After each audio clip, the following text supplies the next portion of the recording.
Dias da Democracia de hoje, entrevista ao coordenador nacional do Movimento dos Trabalhadores Sem Teto e candidato à presidência da República pelo PSOL nas eleições de 2018, Guilherme Boulos.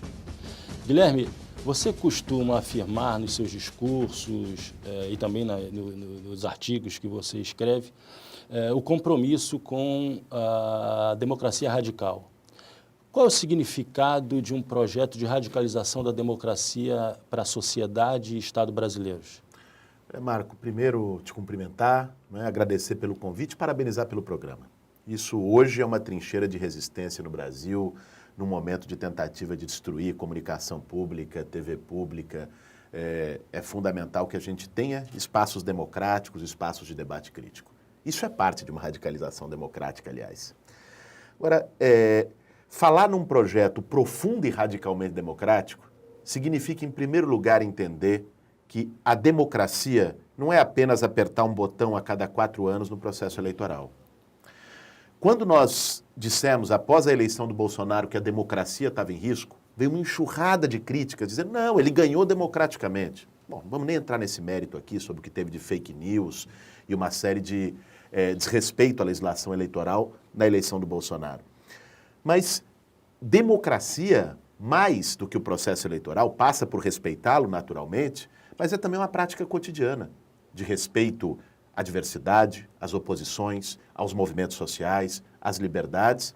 E, mais do que isso, deve ser, no nosso ponto de vista, para ser uma democracia com D maiúsculo, a ampliação da participação popular na gestão pública no Estado brasileiro. Então, por exemplo, nós estamos agora às voltas de uma discussão como a da reforma da Previdência. Uma discussão decisiva para o país. O que está em jogo é o futuro, das próximas gerações. Será que a forma mais democrática é que isso seja definido apenas por 513 deputados? Ou não se poderia fazer, num tema tão grave como essa, que envolve mudança constitucional, um plebiscito para que o povo brasileiro decidisse? Por que não se aplicar mais plebiscitos, mais referendos, dar ao povo o direito de decidir diretamente sobre grandes temas?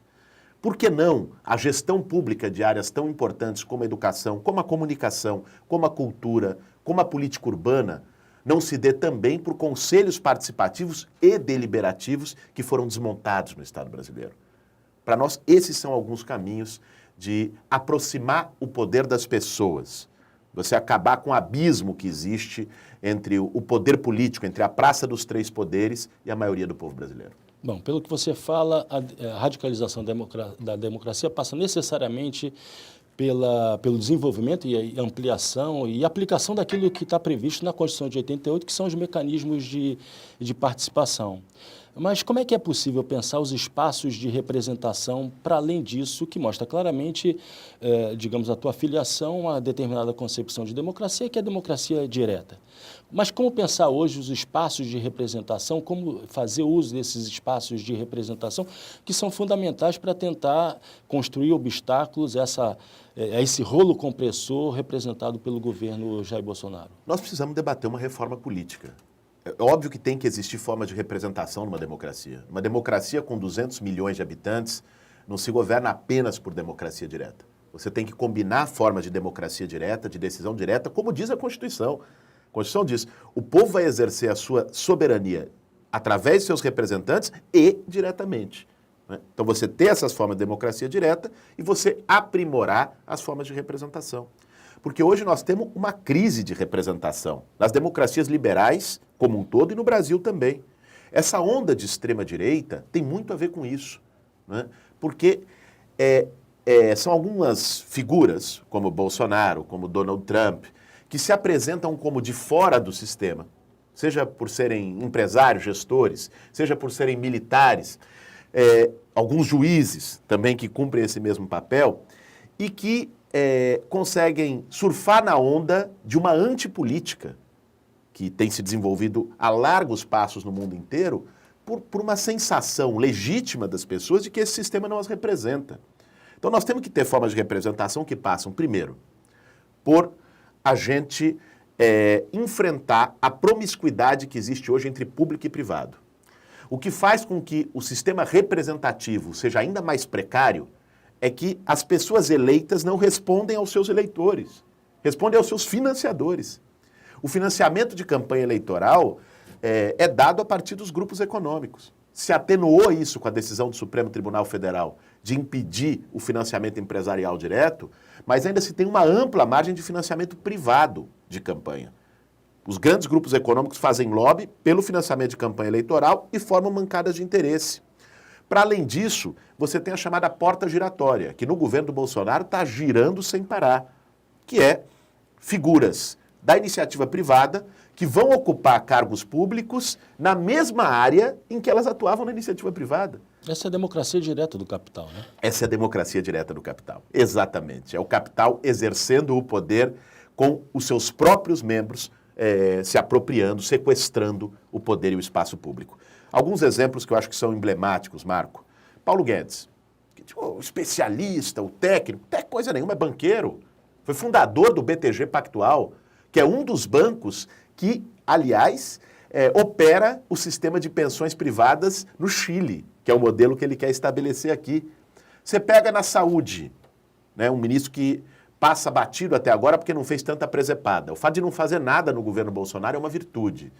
Né? O ministro da Saúde, o Mandetta, veio da Unimed, setor privado dos planos de saúde. É de se esperar que um cara desse vá fortalecer o SUS? Ou vai flexibilizar ainda mais as regras da ANS para que os planos de saúde façam o que queiram no Brasil? E assim em várias áreas sucessivamente. Para a gente ser justo e coerente, isso não aconteceu só no governo Bolsonaro. Isso acontece historicamente no Estado brasileiro, lamentavelmente aconteceu também durante os governos do PT, que é uma forma de apropriação do Estado, ou de nacos, de partes do Estado pelo capital privado. Isso tem que ser enfrentado. Tem que se ter transparência no processo de gestão política, né? Uma maior transparência com os negócios acontecendo às claras. E tem que se ter, na representação, contemplar a diversidade do povo brasileiro. Guilherme, É preciso ter, só para terminar esse raciocínio, Marco, é preciso ter maior participação feminina no Congresso Nacional. É preciso ter maior participação negra no Congresso Nacional. É preciso ter maior participação indígena no Congresso Nacional. É preciso ter maior participação quilombola no Congresso Nacional. Os setores populares que representam a diversidade do nosso povo estão subrepresentados na política brasileira.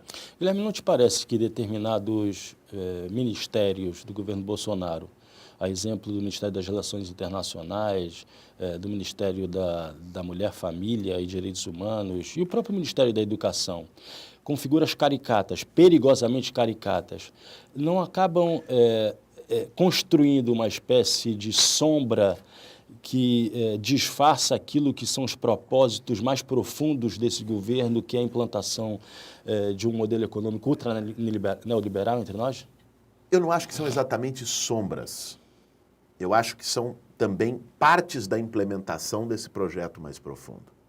O governo Bolsonaro tem várias alas, todas elas perigosas, do meu ponto de vista. De um lado, os militares, tem 8 ministérios. Nós temos uma militarização inédita da esplanada dos ministérios. Nem em governos militares, na ditadura militar, tinha uma quantidade tão grande de ministérios conduzidos por militares, né? E sabe qual é a preocupação dos militares? Não é nem apenas o tema da gestão ou o tema das políticas que vão implementar, porque, aliás, o governo Bolsonaro é uma coisa, é tão fundo do poço que o setor mais estável e o setor mais racional do governo são os militares.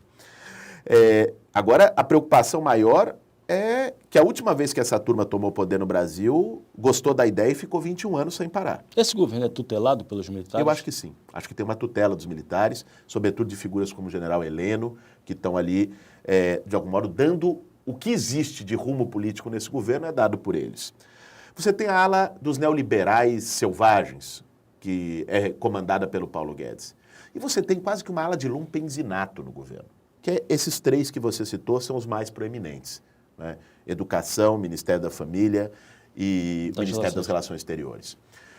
Mas que também representa uma política muito perigosa. Não é só diversionismo, não é só cortina de fumaça. Eu não partilho dessa ideia. Eu acho que tem um projeto neoliberal muito selvagem, mas tem um projeto também de entrega da soberania nacional representado pelo Ernesto Araújo. Ele não é só caricatura, não é só o cara que acha que a Terra é plana e que o aquecimento global é invenção de marxista. Essa é a parte patética dele.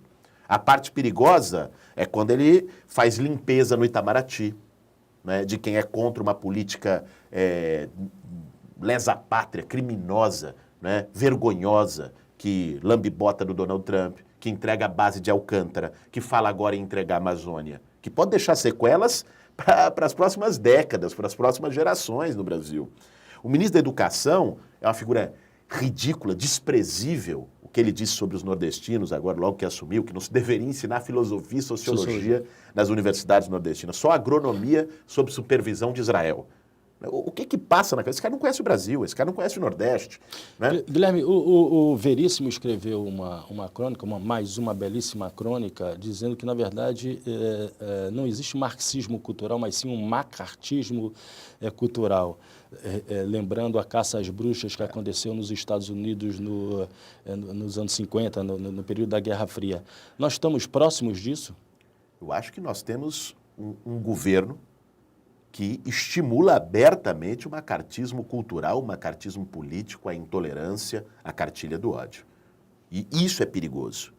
Né? Isso é perigoso porque soltar pitbull é muito fácil. Prender depois é que é o problema. Quando a Damares dá as declarações dela, e que você fala, que absurdo, isso gera vergonha alheia. Né? Quando ela fala, isso é cortina de fumaça, mas por outro lado, eles estão plantando na sociedade, semeando na sociedade, uma normalização do preconceito, da intolerância, do ódio. O Brasil já é o país que mais mata LGBT no mundo. O Brasil é o 5º país em violência contra a mulher no mundo. Né? Então, quando as declarações dela meio que tentam ridicularizar, tipificar a luta contra a LGBTfobia, a luta contra o machismo, o feminismo, né, ela também está gerando efeito guarda de esquina na sociedade. Ela estimula o machista agressor a bater e se sentir impune. Né? Ela estimula o gogoboy que saiu da academia e que encontrou um casal gay na rua a dar porrada até matar. Então, e também que soldados do exército atirem 80 tiros. Isso o Sérgio Moro estimula quando ele diz que a tal do excludente de licitude, que por violenta emoção, se alegar violenta emoção, pode se matar e não ser sequer indiciado por isso. Então, por isso que eu acho que isso faz parte de uma pauta anticivilizatória. O Bolsonaro, o único discurso mais sincero que o Bolsonaro fez sobre o seu governo, ele fez num jantar ridículo ao lado do Olavo de Carvalho nos Estados Unidos. Ele disse, eu não estou para construir, eu estou para desconstruir. O Bolsonaro disse isso com todas as letras, o presidente da República. Então, ou seja, ele está desconstruindo acúmulos civilizatórios, democráticos, pactos de direitos sociais que foram feitos tanto pela Constituição de 88 como pelas últimas décadas do Brasil. É assim que ele entende o serviço dele. Né? Então, isso é perigosíssimo em todas as áreas. Na área econômica, claro, isso afeta diretamente milhões de pessoas, a maioria do povo brasileiro, mas também na área cultural, também na área educacional, né? Também na área dos direitos civis e das liberdades. Guilherme, eu gostaria de falar um pouco agora contigo sobre a organização da resistência. Você se reuniu há pouco tempo com Flávio Dino, o governador Flávio Dino, o ex-candidato pelo PT, Fernando Haddad, com o Ricardo Coutinho, do PSB. E a Sônia Guajajara. E a Sônia Guajajara. O que se discutiu nesse encontro? Quais os pontos em comum que já se encontram como possibilidade de construção de uma pauta comum que seja suficientemente capaz de fazer frente a esse rolo compressor chamado governo Jair Messias Bolsonaro? Marco, a história exige de nós, da esquerda, da oposição ao Bolsonaro nesse momento, uma maturidade e uma generosidade para compreender que, apesar de todas as diferenças que existam nesse campo, essas diferenças são menores do que aquelas que nós temos com o Bolsonaro. E que por isso é preciso ter unidade. Essa mesa que nós chamamos foi uma mesa para dar um gesto simbólico de que nós queremos caminhar em direção da unidade de toda a oposição, da unidade de todos os progressistas, em torno de 3 grandes pautas.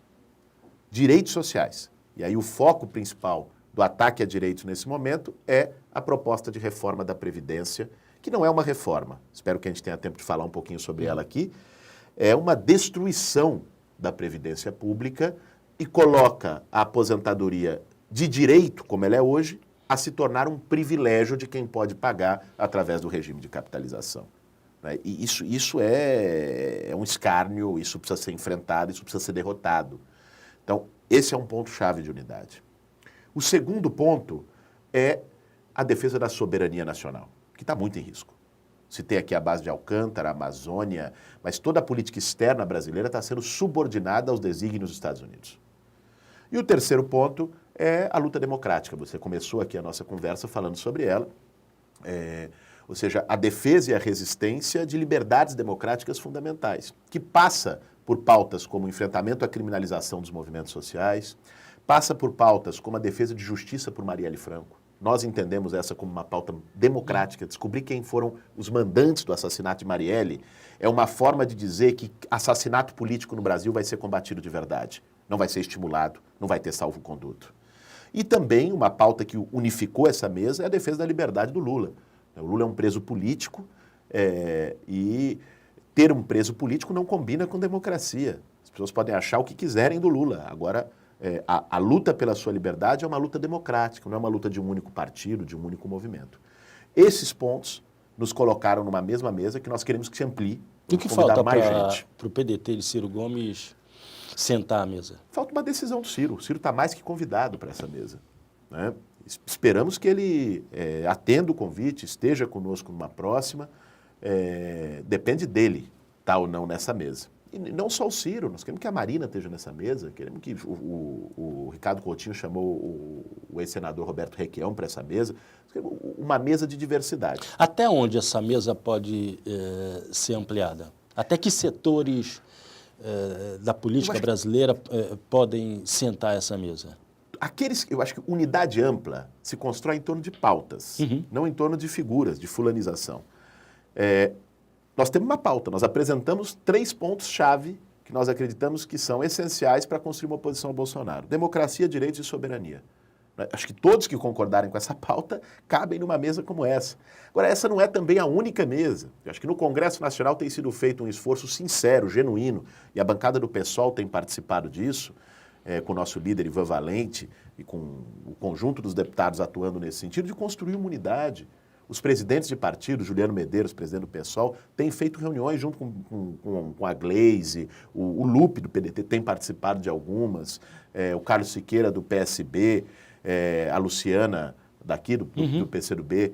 Então, ou seja, tem tido esforços de unidade em vários âmbitos. E eu espero e acredito de verdade que eles vão ser frutíferos, porque o que está em jogo é o destino do nosso povo. Né? O Bolsonaro não está apresentando uma agenda de 1 ano ou uma agenda de 4 anos. Se essa agenda passa, compromete as próximas gerações. Vamos falar um pouco agora sobre os movimentos sociais e a promessa do atual governo de combater todas as formas de ativismo. Foi dada uma volta no parafuso da criminalização dos movimentos sociais, ou seja, houve elevação, subiu-se mais um degrau na escada da repressão dos movimentos sociais? Olha, perigosamente, nós temos alguém no governo estimulando isso, né? Isso já começou a se manifestar aqui e acolá, empoderando, por exemplo, jagunços aí numa aldeia indígena e Botafogo. Né? Empoderando esses mesmos jagunços a fazerem o que fizeram no Pará com a Dilma Ferreira do MAB, com a sua família e com outros trabalhadores, foram 6 assassinados. Né? Empoderando setores do judiciário que já tinham algum tipo de antipatia ao movimento social a fazerem uma ofensiva de criminalização. Vou lhe dar o meu exemplo. Da eleição para cá eu recebi 3, 4 intimações judiciais de processo sem pé nem cabeça. Recebi uma daquele despejo bárbaro que aconteceu em São Paulo, no interior, em São José dos Campos, despejo do Pinheirinho. Teve repercussão internacional. Em 2012, eu estava lá com muito orgulho ao lado das famílias, na resistência ao despejo. 6 anos depois, no final de 2018, me chega uma intimação por suposto dano ao patrimônio. Outras intimações desse tipo. Esse ano agora, na semana que o Bolsonaro apresenta a reforma da Previdência, eu recebo um oficial de justiça na minha porta, cobrando da Advocacia Geral da União, me cobrando R$100 mil por supostos danos ao Ministério da Fazenda numa manifestação contra a reforma da Previdência do Temer em 2017. Então, tem um movimento de criminalização, tem um movimento de ofensiva contra os movimentos sociais. Agora, eu te diria o seguinte, e disse isso durante a campanha eleitoral. O Bolsonaro disse que ia acabar com ativismos. Ele disse que queria acabar, citou nominalmente o MTST e o MST, e falou de aplicar a lei antiterrorismo nesses casos. Há uma única forma de acabar com esses movimentos. Né? Atendendo a pauta. Atendendo às suas pautas. Tem 7.700.000 famílias que não têm casa no Brasil. Ele acha que vai acabar com as ocupações porque ele deu um grito na Avenida Paulista dizendo que ia varrer os vermelhos? Ele acha que vai acabar porque eles aprovam uma lei no Congresso Nacional? Enquanto tiver gente que todo fim do mês tem que escolher entre pagar aluguel e botar comida na mesa, me desculpe, o Bolsonaro queira, não queira, a turma dele queira ou não queira, esse pessoal vai estar lutando por moradia, vai estar ocupando espaços ociosos, enquanto o Estatuto das Cidades não for cumprido e tiver mais casas sem gente do que gente sem casa, e um monte de terreno e edifício abandonado, sendo usado para especulação imobiliária, devendo mais imposto do que o valor do terreno, vai ter gente ocupando isso. A mesma coisa no campo, com a luta pela reforma agrária. Nunca se sufocou e se destruiu o movimento social, né, por repressão, tiro, porrada e bomba. Não se consegue. Pode até ter um efeito ali, naquele momento, mas que surge depois e ainda mais forte, porque tem uma pauta, tem um direito negado. E, Guilherme, o risco representado por organizações de caráter paramilitar. Eu estou pensando aqui nas milícias no Rio de Janeiro, quer dizer, o Estado do Rio de Janeiro levou ao paroxismo essa forma de atuação de grupos paramilitares e que, na verdade, representam uma simbiose com o aparato estatal.